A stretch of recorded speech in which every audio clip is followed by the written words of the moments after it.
Mega নিলাম শেষ। ফ্র্যাঞ্চাইজিগুলো এরই মধ্যে নিজেদের দল গুছিয়ে ফেলেছে। এবার আলোচনার কেন্দ্রে 3 অভিজ্ঞ cricketer Mahendra Singh Dhoni, Faf du Plessis এবং মঈন আলী। তাদের আইপিএল ক্যারিয়ার কি শেষের পথে?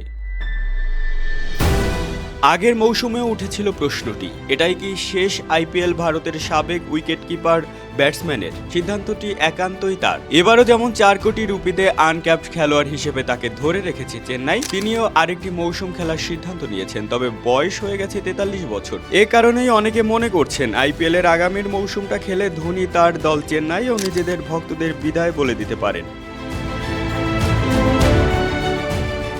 সাউথ আফ্রিকার সাবেক অধিনায়কে তার ফ্র্যাঞ্চাইজি রয়্যাল চ্যালেঞ্জার্স বেঙ্গালুরু ধরে রাখেনি, তবে নিলামে তিনি নাম দিয়েছেন এবং তাকে কিনে নিয়েছে দিল্লি ক্যাপিটালস।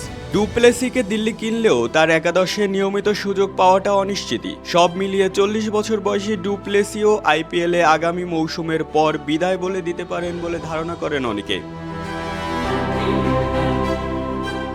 আইপিএলের অন্যতম সফল এক spinner English allrounder Moeen Ali.